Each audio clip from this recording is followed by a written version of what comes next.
Так, всем привет! Давно хотел рассказать, показать для новичков, для всех, как я создаю ролики. Может быть, это не супер автоматизация, но не верьте всем, кто продает курсы, что можно автоматизировать все и тратить 10 минут на свой блог. Это не так. Так это не работает. Значит, смотрите. Вот такой вот ролик. Imagine you're explaining modern magic to a friend who's smart, busy, and a little skeptical. Сейчас я покажу, как я сделал, ну, примерно вот такой ролик. Но этот данный ролик на английском, сделано все с помощью искусственного интеллекта, но как бы сборка в ручном режиме. То есть у нас есть ролик Generative AI, лекция на английском языке. Сейчас мы из нее сделаем лекцию на русском языке, и как бы главным героем буду я. Для начала нам понадобится программа HeyGen, которая делает цифровой аватар. Можно купить базовый аккаунт, стоит 24 бакса в месяц, по-моему. Сейчас у нас здесь загружен аватар, но по тарифу его можно менять несколько раз в месяц, чтобы поставил аватар, наснимал роликов, загрузил другой, наснимал роликов, ну и так далее. Есть бесплатный тариф, 3 ролика по 3 минуты в месяц, ну и не очень качество, вот и марк сохраняется, но потестить, в принципе, вам зайдет. Мы берем и загружаем новый аватар. То есть он тут сейчас дает инструкцию, как это все сделать. Вот. Инструкцию можно пропустить. То есть тут он предлагает инструкцию, показывает, ну, что должно быть освещение хорошее, как бы смотреть нужно записать предварительно 2 минуты, ну или хотя бы 30 секунд на камеру, смотреть прямо в камеру и что-то говорить. Вот. Я подготовил такой ролик, записал, вот, и сейчас мы его загрузим. Вот. Для аватара мы загрузим этот ролик. Ну вот у меня тут получился на 4 минуты всякой болтовни. Можно было меньше, ну, так получилось, мне кажется, так будет покачественнее. Там от 2 до 5 минут. В этом ролике я говорю, машу руками. Махать руками можно, даже нужно, получится интереснее, потому что он эти жесты потом будет использовать, ну, как в качестве вас, в качестве живого аватара. Вот эту кнопку можно нажать, и тогда он Keep Ambient Sound. И тогда он оставит звук, который был у вас. Но так как я записывал на внешний микрофон, на хороший, вот, и мне кажется, лучше будет оставить звук. Даже, но если вы даже запишете с плохим звуком, то HeyGen, в принципе, причешет ваш звук до, ну, прям до солидного уровня, применит, наверное, свои нейрообработки. И, в общем, звук будет все равно хороший, но если оставить внешний, как бы, звук, то какие-то, может быть, шумы на фоне, там, пение птичек или что-то вам нужно, то оно останется. Если галку не ставить, то все очистится, останется только ваш голос. Вот, дождались мы вот такую картинку. Ваш аватар создан. Посмотрим. О, все, получилось. То есть теперь вместо Елены у нас я. Вместо Елены. Теперь мы ждем, пока он еще как бы собственно, научится на моем видео и сделает мне аватара. Процесс достаточно не быстрый, поэтому можно пока заняться чем-то другим. Итак, займемся чем-то другим. В данном случае сделаем скрипт сейчас русский. Вот у нас есть английский скрипт того видео. Я даже не очень помню, про что он рассказывает. Просто берем, копируем. Вот, вставляем в чат GPT. Вот это весь скрипт. И говорим ему в самом начале, что переведи на русский. Просто переведи на русский язык. Тоже ждем какое-то время. Все не так быстро, как хотелось бы. Так, вот пошел. Первый ответ пошел. В общем, доделал он нам этот кусок. И тут вот ответственный ИИ, будьте прозрачны. Что-то мне это все равно не нравится. Ладно, мы выбираем этот вариант, оставляем. Ну и можно, конечно, задать ему, что перепиши более литературным языком. Давай попробуем. Перепиши более литературным русским языком. Да, пока мы тут мучили чат GPT, загрузился наш аватар. Ну и когда загружается аватар, ну, конкретного человека, нужна верификация. То есть не просто так он загрузил, кого попало, и используешь. Так нельзя. Как бы нужно на камеру сказать вот то, что он просит. Можно язык выбрать любой. И вот надо написать, и в конце надо будет прочитать пароль. То есть я сейчас включаю камеру на ноутбуке, например. Итак, смотрим. Аватар наш verified. Отлично. То есть теперь я могу брать себя и посмотрим, что у нас теперь со скриптом получилось.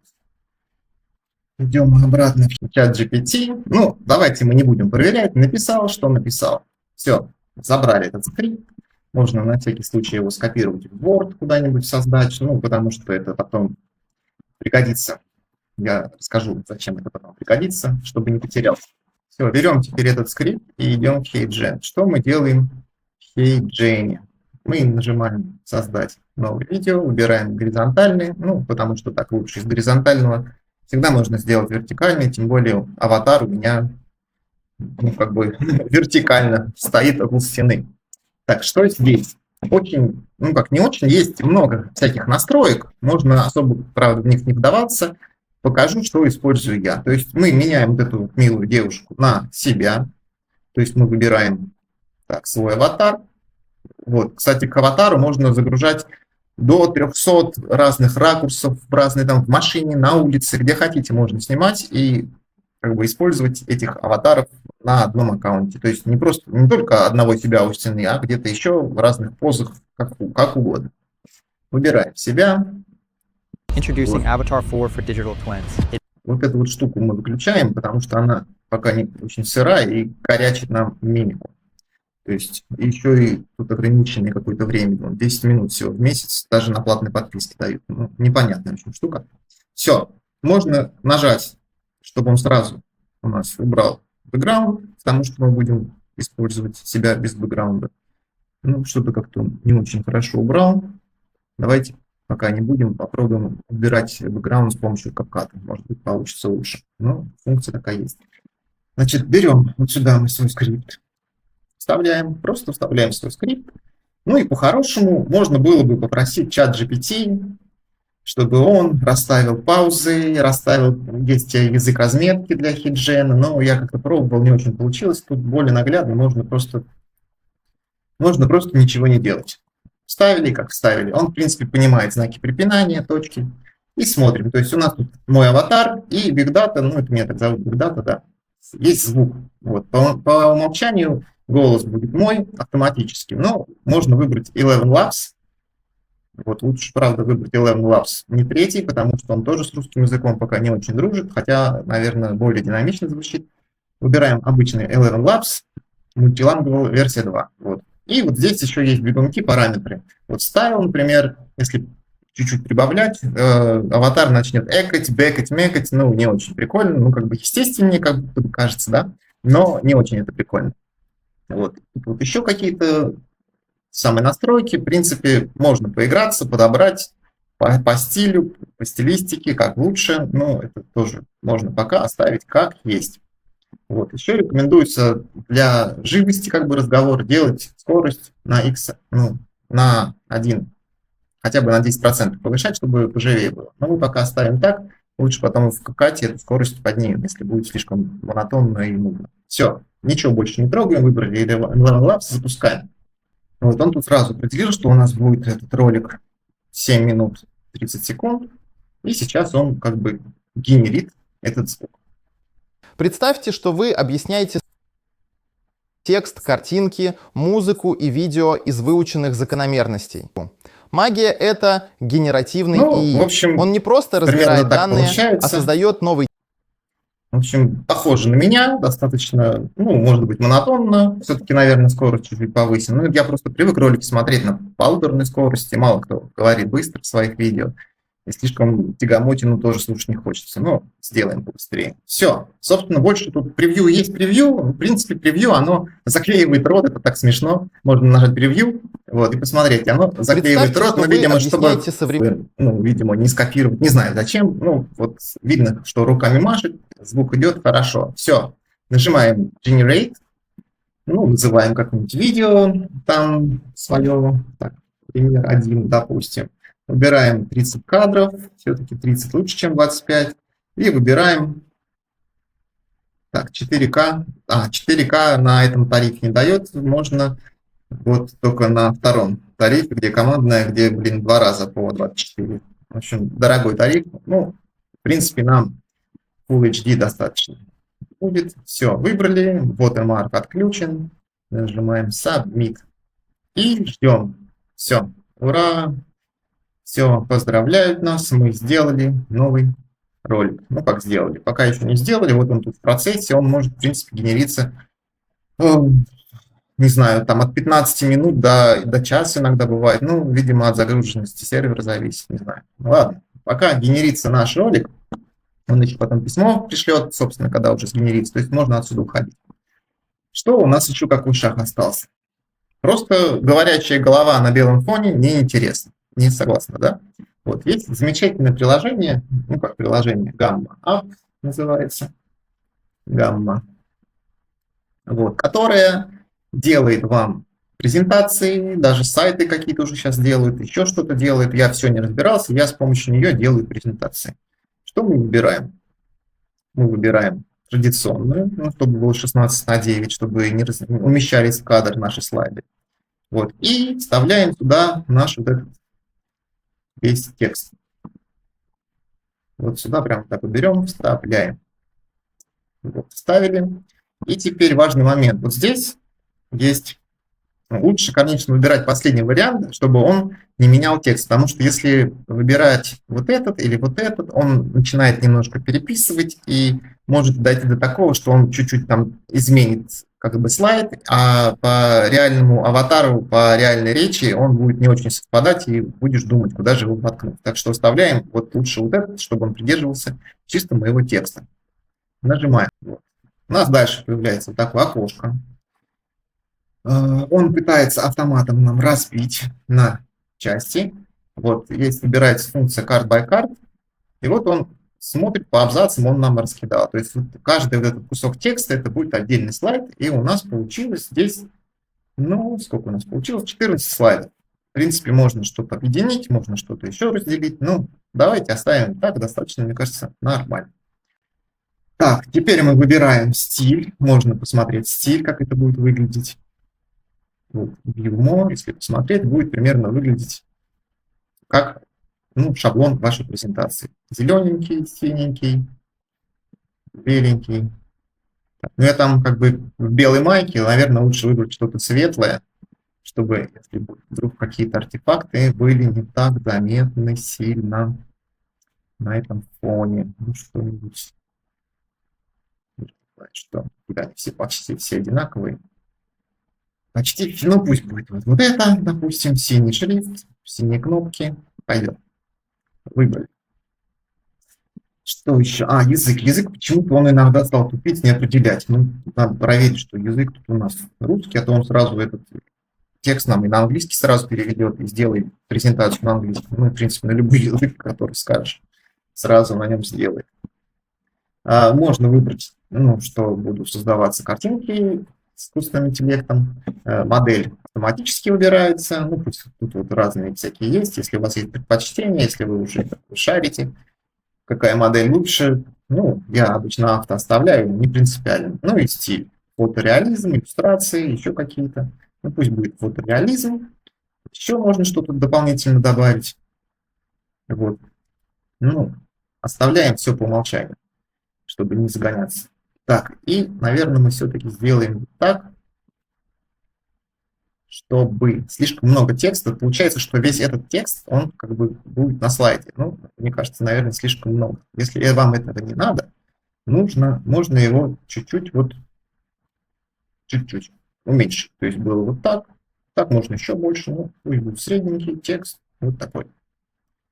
Все, собственно, тут еще какие-то дополнительные инструкции можно задать. Те самые карточки, кстати, можно разделять, если вот, например, видите, что у вас тут много текста, да, можно нажать Enter и ввести 3 минуса. И он сделает как бы еще один новый слайд. Если это не нужно, можно так вот, хоп, стереть, и, в принципе, все вернулось как назад. Вот такая важная штука, полезная. Можно, то есть, вручную создавать тексты для отдельных слайдов. В бесплатной версии меньше дается. Тут у нас платная версия. По-моему, 10 баксов в месяц или меньше стоит. Ну, часто пользуемся, поэтому прям полезная вещь. Она еще, кроме презентации, другое может делать. Ну, мы пока это не рассматриваем. Все, мы нажимаем Generate. И у нас тут в режиме реального времени сейчас будет магия. Современная магия. И вы прям видите, как он формирует эти слайды, генерит картинки, матрешки и графики на русском языке. Ну, на любом языке, в принципе, можно генерить. Вот. Картинку. Даже текст уже прям нормально пишет, не ошибается. Вот, тут у нас график, тут у нас какая-то штука непонятная. Вот, еще. Вот. В общем, нагенерил он нам. Ну, почти. Давайте уже дождемся.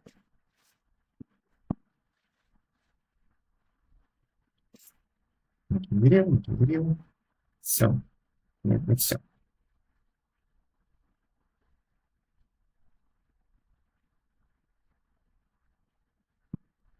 Новая функция, диаграммки строить можно. Вот, у нас получилось 14 слайдов. Можно было бы, конечно, оставить как есть, не заморачиваться. Но если это все полностью автоматизировать, вот о чем я говорил в самом начале, что полная автоматизация лишает вас контроля. То есть, если что-то сгенерится, ну, кривенько и не очень презентабельно, то вы это не исправите, пока не влезете. Вот, так что лучше все-таки развивать по шагам. Что здесь можно? Что я обычно использую? Вот это мне не очень нравится. Здесь можно, например, выбрать, вот сейчас выбран layout, можно выбрать вот так. Вот. И тут, по крайней мере, понятно, что это Project Flow, то есть и какая-то картинка, вот более как бы ну, интересная получается шаблон. Тут картинки нет. В принципе, можно ее сюда добавить, но можно не добавлять. Вот тут есть кнопка. Давайте мы вот на это сделаем, наверное. Вот тут не очень красиво, не картинки, просто текстовые рамочки. Вот тут есть. Ага, тут можно, опять переделали, было недавно совсем по-другому. Вот, можно написать, что вы хотите увидеть на этой карточке, ну или просто нажать кнопку Make this more visual. То есть сделать это более визуальным, то есть он сейчас, ну давайте сделаем. То есть он в свой агент передал наш запрос, то есть редактировать эту карточку, я хочу видеть этот контент более визуальным, сделаем новые картинки, чтобы проиллюстрировать, бла-бла-бла, вот это вот все. И что он нам сделает? Раньше было меньше опций, было проще. Сейчас, чтобы все это изучить и попробовать, ну, слишком, наверное, сложно, но зато вот, он нам сделал такую красивую вещь. По-моему, отлично. То есть было вот так, а стало вот так. По-моему, гораздо симпатичнее. Так, тут у нас есть картинка. Кстати, делаем презентацию, основываясь на том, что у нас где-то вот тут или вот в серединке будет стоять, собственно, аватар, который будет все это рассказывать по этой презентации. Но это потом можно здесь подредактировать, но проще потом уже по месту редактировать в PowerPoint, то есть сдвигать текст, чтобы аватар не загораживал его. Но это я покажу чуть попозже. Да. Так, тут у нас кружочек пусть. Так, человечка сейчас мы подвинем сюда вправо. Кажется, так интереснее будет. Тут вот у нас тоже нет ничего, некрасиво. Давайте мы добавим сюда картинку. Также тут можно еще, я не прошелся, ну, тут можно улучшить написание, пофиксить грамматику, там перевести, сделать короче, вот, сделать длиннее, упростить язык. В общем, диаграмму нарисовать, очень много функций. В общем, замучаешься выбирать. Сложности выбора, как говорится. В общем, давайте просто добавим сюда картинку. Я обычно люблю чередовать картинки. Вот сейчас это справа, на следующем слайде. Вот можно сделать ее слева. Вот. А на следующем будет опять справа. Ну, чтобы как-то больше динамики, наверное. Больше динамики. Так, итоговая картинка. Все. Роботы пришли за вашей работой, а за нелюбимыми вторичными задачами. Учтите. Так, ну, более-менее. В общем, вот тут еще я пропустил, да. Вот тут мне не нравится. Тут можно вот этого дядьку сделать. Вот есть такая точечка, сместить фокус. То есть, чтобы этот дядька больше попадал в кадр. Вот. Ну, можно и так оставить, потому что это какая-то диаграммка. Нормально. То есть будет такой дядька у нас. Так. Вот это вот все-таки какая-то мне не очень нравится. Давай мы ее Мы ее перерисуем. Вот edit image. На самом деле это вот такая картинка здоровая, где нарисована диаграмма проекта, да? Ну, давайте мы сделаем из нее, во-первых, улучшим промпт. Вот какой-то, ну, улучшили промпт, сделаем фотореализм, чтобы фотореализм не пахнет. Так, это у нас будет 4:3. Нет, у нас будет, наверное, все-таки вот так, потому что мы хотим сделать портретную картинку. Ну и какая-то модель выбрана по умолчанию. Все, давай. Generate. И посмотрим, что он сейчас предложит. 3 картинки на выбор. Новые, вместо этой. О, мне кажется, вот эта вот картинка прям интересная. Про дом. Что тут еще? Химера. Забавно. Так, что тут еще? Ну, как-то не очень. Вот это вот более такая насыщенная, более что-то там интересное. Оставим дом. Все, это можно так закрыть. Вот у нас такая получилась презентация на 14 слайдов. Теперь мы делаем экспорт и экспортируем эту презентацию в PowerPoint. Ну, потому что в PowerPoint можно потом редактировать. Можно, конечно, сразу слайды сделать, PNG, там, PDF сделать, в общем, что угодно. Можно даже на LinkedIn сразу запостить. Но вот тут он еще показывает, какие там фонты используются. Можно их установить в вашу систему, если у вас их нет. Все, сохраняем. Получился у нас файл PowerPoint. Открываем и видим нашу презентацию. Все разбито по заголовкам. Можно двигать как угодно. Можно сразу потом, чтобы использовать для сборки нашего видео, эту презентацию, мы потом просто сохраняем как и сохраняем как JPEG. И чтобы делать слайды. Все слайды. Все слайды. Все. Потом, если когда мы что-то будем исправлять, то можно опять же пересохранить все слайды, и эти слайды как бы перезатрутся, ну, чтобы не плодить кучу новых слайдов и использовать уже исправленные текущие. Вот это вот такой интересный и важный лайфхак, можно сказать. Так, все это ушло. Это мы сделали. С этим мы закончили. И Джен у нас пока не очень спешит. 36% готово. Ну, то есть, получается, 14 минут назад запустили, с 14 минут сделал 36%. Ну, то есть, еще, видимо, полчаса, наверное, будет думать. Ну, что ж поделать. Так, давайте тогда пока мы сделаем музыку. Я, конечно, так не часто делаю. Обычно беру какую-нибудь из CapCut музыку, использую, чтобы... Ну, тут вот есть на выбор много разных музык. Вот. Но они почему-то при заливке на YouTube потом начинают кричать, что нарушение прав, то есть как-то CapCut с YouTube не договорились, и поэтому лучше эту штуку не использовать. Есть такая программа, недавно мне вот подогнал, пришел на почту, я где-то регистрировался, вот какая-то, пусть будет продюсер AI. Вот что он может сделать. Мы нажимаем новую сессию. Так, что тут? Вот, нажимаем Compose. Лирика нам не нужна. Мы делаем инструментал и пишем, что мы хотим получить. Ритмичная музыка для презентации лекции про ED. Интересно, поймет он так или нет. Generate. Сейчас посмотрим, что он нам нагенерит. Тут тоже во всех этих программах очень много каких-то настроек, особенностей, каких-то штук.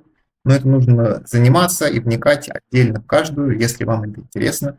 В принципе, пишите, сделаю обзор, вникну, разберусь за вас. Так, смотрим, что он нам сделал. Не знаю, слышно вам, не слышно?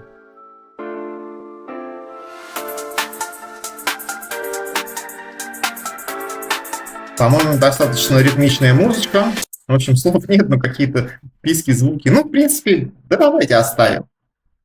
Можно долго, потому что так заморачиваться, подгонять на, как бы, на свой вкус, слух и прочее. Давайте мы ее скачаем. Эту музыку, видео нам не нужно, у нас тут текста нет, вот мы просто скачаем MP3. Все, музыка у нас есть, ну, это фоновая музыка, если все-таки, да, надо. На некоторых роликах не обязательно это использовать, но бывает. что так как-то интереснее слушается сухая лекция про ИИ, когда она под музыку. Не все мы сделали. Давайте мы пока ждем HeyGen, сразу перейдем к заключительному этапу. Заключительный этап у нас, что у нас есть этот скрипт. Создай промпт для миниатюры на YouTube канал по скрипту. Создать промпт. Давайте какой-нибудь создать промпт для привлекательной миниатюры YouTube канал по этому скрипту. Давай далее упакуй весь этот скрипт для размещения на YouTube. Придумай заголовок, описание, теги и все остальные трендовые вещи. Вот так скажем. Ну, просто абстрактный промпт. Можно, конечно, загнаться, наверное, чтобы посерьезнее написать, но пусть так, пусть думает.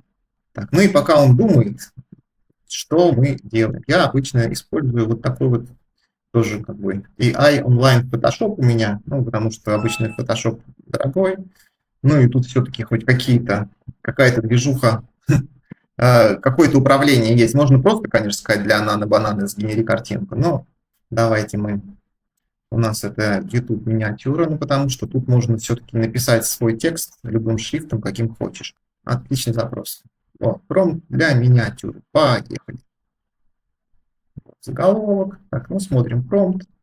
Мы даже думать не будем. Вот тут у меня есть Gemini, новый чат, и вот изображение. Включаем нано-бананы и вставляем ей вот этот скрипт. Так, смотрим, что он тут написал. Заголовок. Такой кликабельный, наверное. Описание. Вот это видео для тех, кто будет разобраться без заумных терминов. Теги накидал для YouTube, хэштеги. Вот даже еще какие-то советы выдал, то есть, что плейлист сделать, конечную заставочку, все такое. Ну, если бы он подольше подумал, он бы просто предложил, наверное, несколько таких вариантов. Ну, вполне нормально, пойдет. Так, смотрим, что нам, какую штуку нам генерила Modern Magic Generative AI Explain. Причем, посмотрите, стало прям хорошо писать. Раньше было очень много глюков. Но нам не нужен этот английский шрифт. У нас как бы ролик на русском языке все-таки делает. Давай мы ему прям напишем текст картинки. Так, что у нас тут? И давайте попросим сразу этот чат GPT. Ну пусть он создай в формате 16:9. Без текста. Без текста он нам тут не создаст, потому что у нас тут текст. Вон что. Давайте мы сразу этот текст уберем. То есть вот это скопируем. Создаем в формате. Так, вот это вот. И вот слово мы убираем. Слова нам не нужны. Ну или по-русски можно написать что-нибудь. Кстати, непонятно, что писать. Тут тоже можно просить, чтобы он придумал, какой текст короткий лучше разместить на миниатюру YouTube. Так, сюда. Gemini сделал, отлично. Нано-банан нам сделала такого чувака. Ну, я думаю, пойдет красивый. Так, а теперь попросить расширить формат до 16:9. И вот тут мы смотрим. Чат GPT долго генерит картинки, почему-то всегда приходится долго ждать. Но все эти нейросети тоже не быстрые, не за секунды. И за 10 минут вот так вот у вас не получится все это сделать. Можно использовать другие разные нейронки. Вот тут у меня есть, например, Kria AI, которая типа агрегатор, такую картину. Давайте попробуем с помощью нее. Выберем, да пусть будет родная штука. Выберем формат. Вот тут можно выбрать 16:9, картинка. Так, без текста. Все. И он нам сделает сейчас. Давайте чуть получше сделаем формат. И generate. И он нам накидал 4 варианта достаточно быстро. Почему-то Дед Мороз нарисовал. Не знаю, почему деда нарисовал. Типа колдун магия. Какой-то гном получился. Ну, в общем, разные нейросети видят это по-своему. Каждая видит по-своему. Но вот это более-менее картинка. Давай ее тоже скачаем. Можно потом на YouTube будет просто поставить 2 заставки, и какая лучше взлетит.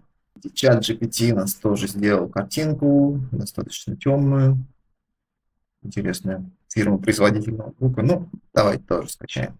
Короче, берем потом эту картинку, заставку, берем ее, и что мы делаем? Вот формат YouTube. Кстати, GPT тоже не генерит нормально под формат YouTube, он как-то тоже какой-то свой, хоть и горизонтальный формат делает, но не такой, какой надо. Вот у нас получился вот такой дядька. И что у нас тут? Так, напиши. Так, какой текст? Написать на миниатюре.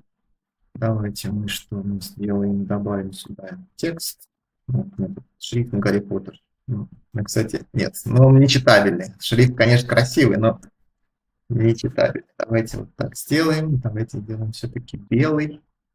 Белый. И выберем шрифт какой-нибудь. Ну, вот, более-менее вот такой шрифт. Сделаем побольше. Размер. Так, контур добавим, чтобы читалось лучше. И добавим тень, чтобы видно было лучше. Все. То есть мы сделали такую картинку. Это у нас будет заголовок. Давай чуть-чуть, наверное, все-таки еще покрупнее, чтобы на миниатюре это было. А еще можно вот тут вот так вот пространство сделать. В принципе, можно это было все задать в ту же нано-банану, да, в генератор картинок, но ты задолбаешься и объясни, что тебе нужно, быстрее все-таки сделать. Пока все-таки быстрее сделать самому. Кто бы что ни говорил. Все. То есть у нас получился вот такая, где-то будет кнопка YouTube, тут будет у нас, чтобы значок был видно, пусть будет вот так. Что нам чат GPT предложил? Магия объясняет и чуть-чуть как-то он слишком 24 слова и им за 7 минут. Ну, нормально, современная магия. Ну, кстати, можно оставить современная магия, без всяких это самое делать. Просто давайте просто оставим современную магию. Мне кажется, так будет гораздо интереснее. Пойдет. В общем, сделали заставочку. Сохраняем. Какой-то один дядька рекомендовал сохранять заставки для YouTube в PNG. Ну, ладно. Сохраняем. Главное, чтобы меньше 2 мегабайт. А то иначе YouTube не хватает.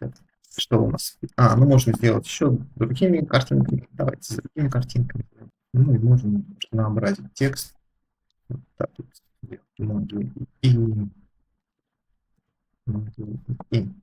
Ну, такая картинка. И у нас, по-моему, был еще один вариант. Вот этот клетка квадратный. Вот это симпатичнее, чем тут. И возьмем, допустим, отличная ставочка получилась. Сохраняем. Аватар. Есть. Презентация. Есть. Описание и заставка для YouTube. Есть. Музыка. Музыка есть. Так, заставку я уже сказал. Что у нас еще? Еще важный момент. Да, это еще на 20 минут. Смотрите, что еще есть. Промпты для видео вставок.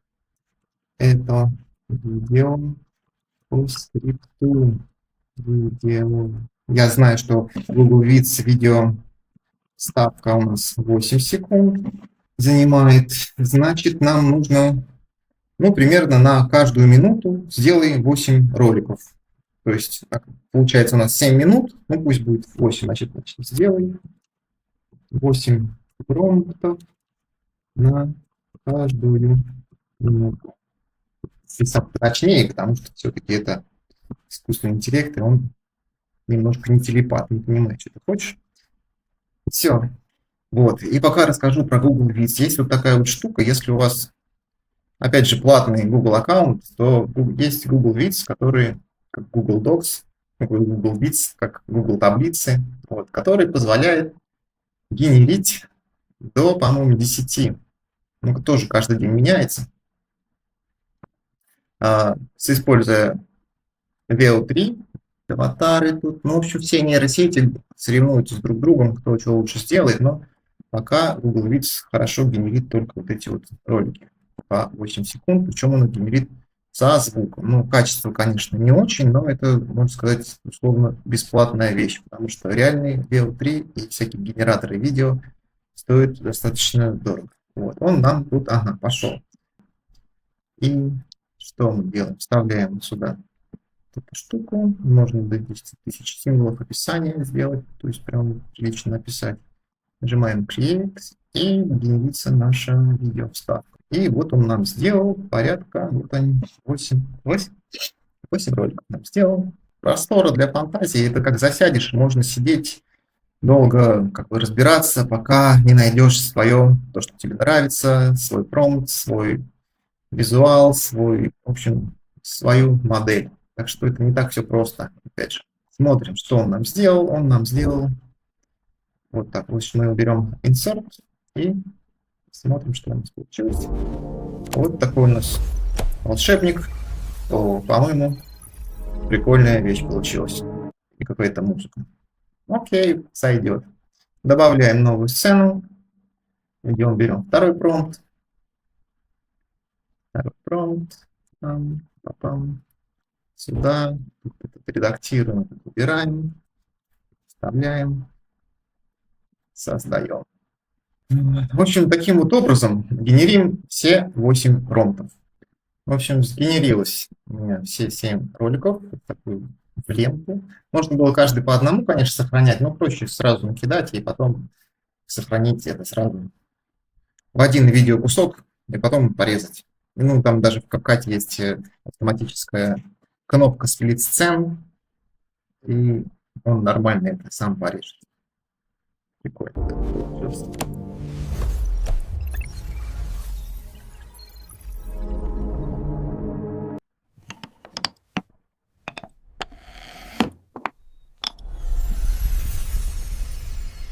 Я сбросил.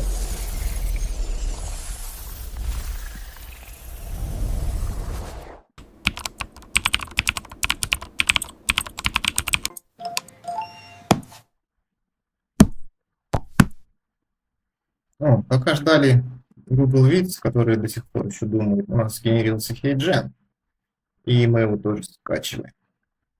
Дальше длиннее планы, устойчивее персонажи, плавнее движение.